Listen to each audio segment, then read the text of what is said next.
Bonjour à tous. Donc on se retrouve aujourd'hui pour le carrot cake, c'est-à-dire le gâteau aux carottes. Donc en fait, j'ai commencé quelques préparations parce que j'avais peur de ne pas y arriver avec mon petit robot. Et deux, il fallait quand même que je réfléchisse un peu pour faire ce carrot cake en quasiment individuel, bon, je vais dire pour deux personnes, plutôt qu'en grosse quantité, parce que c'est vraiment normalement un gâteau qu'on peut faire à l'avance, qui va se conserver et qu'on peut faire 3-4 jours, qui va se garder pendant 3-4 jours. Donc en fait, voilà, j'ai commencé à râper les carottes, enfin pas les râper, les passer au robot. Donc je vais vous montrer exactement ce qu'il faut faire. Donc je mettrai la liste des ingrédients aussi, je vais vous le dire en même temps. Donc les carottes, il suffit de les éplucher. Je vais vous mettre là, voilà, de les éplucher et de les mettre en petits morceaux. Et cette recette-là, voilà, j'en profite pendant que je coupe les carottes pour vous le dire. Ces carottes-là, en fait, vous pouvez vous en servir pour faire un taboulé à la marocaine. C'est-à-dire que vous préparez de la carotte comme ça, vous allez la moudre et vous allez mettre des morceaux d'orange dedans et de la cannelle, un petit peu de cumin si vous voulez. Et en fait, ça fait quelque chose de vraiment délicieux. Donc voilà, alors vous mettez la carotte en morceaux dans n'importe quel robot, ça marche. Surtout que celui-là, c'est le plus basique de chez Basique. Vous passez et relativement rapidement, vous allez avoir le taboulé. Voilà, donc là, ça va déjà suffire, je vous montre. Voilà, là, on a vraiment de la graine de carotte. Donc là, je vais en profiter pour avoir un petit peu de matière, pour mettre les noix d'Amazonie. Donc les noix d'Amazonie, je vous mettrai les quantités. Donc c'est pareil, c'est assez simple. Souvent, c'est des noix de Grenoble dans le carrot cake. Moi, j'ai rarement toutes les noix chez moi, mais j'ai tout le temps les noix d'Amazonie. C'est pour ça que vous allez me voir souvent préparer les recettes avec ces noix-là. Déjà, elles sont très riches en antioxydants, en sélénium, ce qui est important. C'est une noix qui n'est pas très chère. Vous la faites tremper la veille, le lendemain pour votre consommation, et ça fait une noix très digeste et pas dure du tout à manger. Alors là, je vais mettre les noix d'Amazonie. Je mets la pâte de date. Donc la pâte de date, voilà, c'est une petite barquette en carton. Désolée, le sachet est un petit peu explosé. Voilà. Donc ça s'achète dans les magasins bio aussi. C'est beaucoup moins cher que la date et c'est très très pratique pour les desserts. Voilà, donc c'est une pâte, je vais vous montrer, voilà, qui se conserve même en dehors du frigidaire, si vous voulez. Et donc, voilà, dont on se sert. Donc là, je vais couper des petits morceaux pour que ça se mélange aux noix et aux carottes. Et j'ai également coupé des petits morceaux de gingembre qu'on met dedans. Et après, on a préparé de la pâte d'amande et... alors normalement, il faut du beurre de coco ou de la purée d'amande en fait. Donc là, voilà, je vais mélanger ça déjà. Là, il faut qu'on retrouve des morceaux de noix d'Amazonie.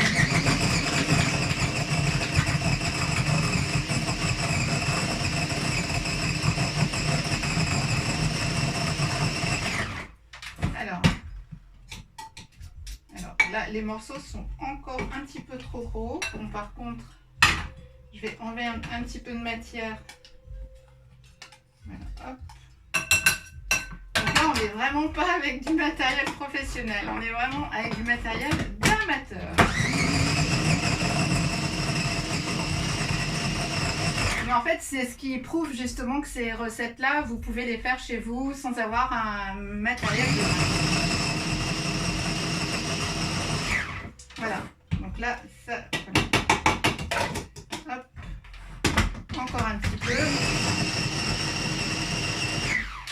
Donc là, la crème d'amande, donc là, moi j'ai un mélange en fait qu'on trouve maintenant dans certains magasins bio de coco et d'amande. Alors ça, c'est super pratique parce que du coup, vous avez les deux. Donc là, je vais m'en servir. Voilà, là, je vais mettre à peu près la valeur de 2 cuillères à soupe. Donc il n'y a pas de sucre dedans. C'est juste comme une sorte de crème de coco, crème d'amande mélangée.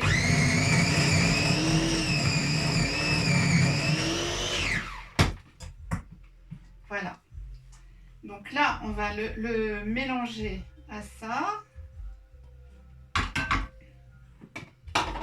Hop. Voilà, donc là c'est pareil, hein, tout est relativement bien mélangé. Et dedans, on va rajouter maintenant, donc le gingembre a été rajouté, c'est pas grave, je ramasserai après. On va rajouter un petit peu de poudre d'amande. On va rajouter des zestes de citron et des zestes d'orange. Donc pour les zesteurs, alors vous avez ce petit matériel là que je vais, voilà, avec des dents et qui est vraiment super pratique. Voilà, c'est vraiment, vous le trouvez dans les magasins, là vraiment de plus ou moins professionnels. Voilà, et vous avez, voilà, je vais essayer de vous montrer de près comment voilà, vous appuyez légèrement dessus et vous avez les zestes, voilà, comme ça, et c'est vraiment, vraiment super pratique. Donc, zeste de citron, zeste d'orange. Donc là, je prends de l'orange amère parce que j'ai plus d'orange douce dans le jardin. C'est que des oranges amères. Donc là, on va faire un petit peu. Alors, on n'en met pas beaucoup parce que voilà, le foie n'aime pas du tout les zestes d'orange. Donc, c'est vraiment juste pour donner du goût. D'ailleurs, on va mettre plutôt un petit jus d'orange à la fin. Toujours mon mélange d'épices de Noël, en fait, qui va permettre d'avoir de la cannelle, du gingembre, des choses comme ça. Et là, on n'hésite pas. Donc, presque, il faut une cuillère à café. Donc, je vais y aller comme ça. Voilà, c'est parfait. Et donc, les amandes en poudre. Donc là, on a la consistance de notre gâteau. Je vais prendre une autre cuillère qui va être peut-être un petit peu plus pratique.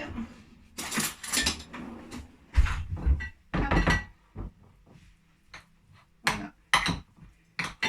À la limite, on pourrait même le faire avec les mains. Donc là, on a les petits morceaux de gingembre, la pâte de date, la poudre d'amande, les zestes. Voilà. Donc là, on va avoir une pâte.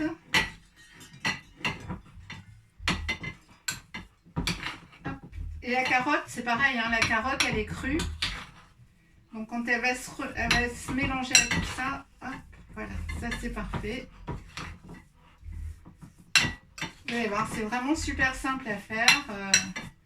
Je crois que vous pouvez essayer de bluffer les enfants avec ça. Si vous avez des enfants qui n'aiment pas trop la carotte, là c'est impossible de sentir la carotte. Donc en fait, comme je fais un gâteau pour toute seule, j'ai préparé 2 petits ramequins comme ça. Parce que l'idéal en fait, c'est de faire du glaçage. Vous allez voir, on va faire un glaçage dessus. Et voilà, on va faire prendre au frigidaire le temps de faire le glaçage. Alors en même temps, je vous montre mon joli tablier voilà, que j'ai reçu ce matin par la poste. Parce que mon anniversaire était pendant le confinement. Voilà, que les enfants m'ont offert. Avec la photo des petits-enfants, avec tout ça. Donc c'est très sympa. Et je tenais à le mettre tout de suite. Voilà, je suis comme les enfants en fait. Il me faut vraiment que je profite de mon cadeau tout de suite. Bon là, au niveau des quantités, je suis nickel. Donc je vous mettrai les quantités ça. Parce que je pense que là, en fait, c'est un dessert pour 2, il vous suffira de multiplier pour 4. Donc voilà, j'ai juste mis du sel frais et on va mettre le sel frais comme ça. Et le temps de faire le glaçage, on va le mettre au congélateur. Voilà, pour que ça se tienne bien. Et puis après, on fera le montage en direct. C'est du direct jusqu'au bout. Alors, je mets ça au congèle. Ah, wow. Donc avec les mains qui glissent. Voilà. Donc pour le glaçage, revenons à nos moutons. Là on prend des noix de cajou qu'on a fait tremper. Alors, normalement il aurait fallu que je les fasse ce matin en me réveillant, j'ai complètement oublié. Donc c'est pas grave, on va... Voilà. Je les ai rincés plusieurs fois parce que la noix de cajou c'est important. Donc on va verser un tout petit peu d'eau restante. On va ajouter un jus de citron. Donc là, je mets celui-là. Donc là, pas beaucoup puisqu'on a un tout petit gâteau à faire. Et on va ajouter une cuillère de cette crème de coco et d'amande. Voilà. Elle est très douce, hein, c'est presque une pâte à tartiner. Donc, il n'y a pas du tout besoin de rajouter du sucre.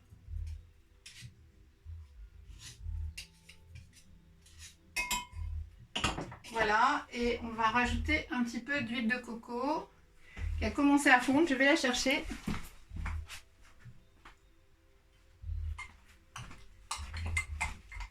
Voilà. Qui a commencé à fondre. On a 22 à l'ombre. Alors voilà, je croyais même que ça allait être plus rapide que ça. C'est pas grave. Hop. Voilà, donc là on a deux. Moi j'avais mis 3 cuillères à soupe, on va en avoir que 2, mais c'est pas grave. Et on va remuer.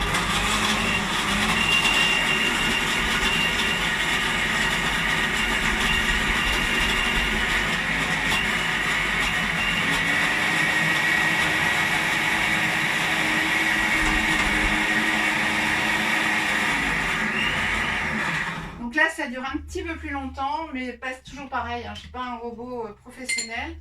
Et mais bon, c'est parfait là.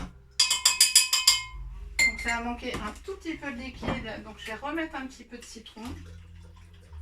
On est quand même sur des choses très douces avec la noix de cajou, avec la crème de coco et le beurre et l'huile de coco, donc autant voilà rajouter. Là c'est parti.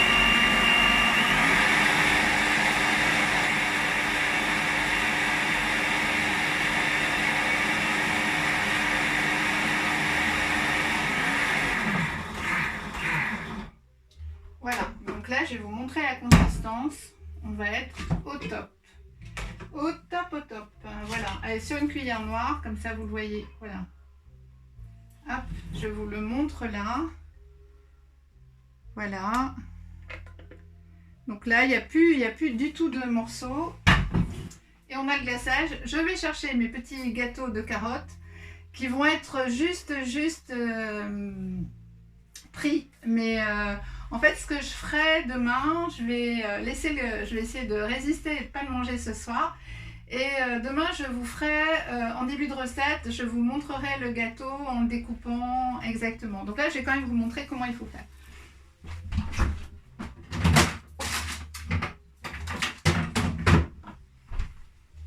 Alors, donc bien sûr, ça n'a pas eu le temps de refroidir et de voilà et de s'agglomérer, mais c'est pas grave.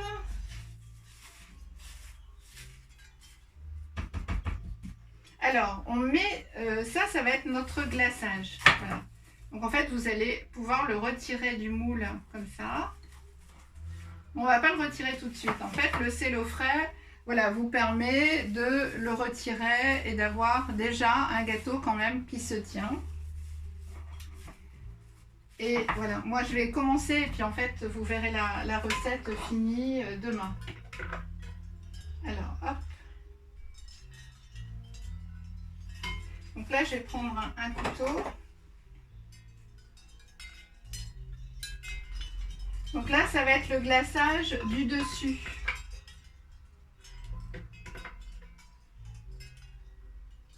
Donc on va essayer de faire quelque chose de joli qui va prendre au frigidaire, hein, bien sûr. Voilà. Donc on a commencé à glacer notre carrot cake. Et là, je vais vous mettre une deuxième couche pour qu'on ait une couche de blanc au milieu. Voilà, après, on peut rajouter un petit peu ce qu'on veut. Là, il y a un petit morceau. Voilà, on peut rajouter un petit peu ce qu'on veut. C'est-à-dire, vous pouvez aussi mélanger la noix de Grenoble, en fait, qui est très bonne. Vous pouvez rajouter des amandes, vous pouvez rajouter des noisettes. Vous allez voir, une fois que vous allez maîtriser certaines recettes en cru, c'est porte ouverte à la créativité. Et voilà, moi j'ai mis la pâte de date, on aurait pu mettre du raisin sec, voilà, on aurait pu mettre ce qu'on veut. Donc je laisse mes 2 petits gâteaux comme ça et je vous dis à demain pour le déguster en direct, enfin surtout déjà pour vous montrer, pour le découper et vous le montrer, voilà, où j'aurais mis ces 2 gâteaux l'un sur l'autre. Et voilà, j'espère que cette recette vous aura plu. N'hésitez pas à la faire parce qu'elle est vraiment délicieuse. Ça se garde longtemps et c'est voilà, c'est un dessert sans sucre avec juste la pâte de date. Avec beaucoup de protéines végétales et les carottes en plus, ce qui est intéressant pour commencer l'été. Bon, alors, je vous souhaite une très belle fin de journée. Je vous dis à demain et je vous embrasse de tout mon cœur, de toutes mes forces et passez voilà, une très très belle fin de journée. Au revoir.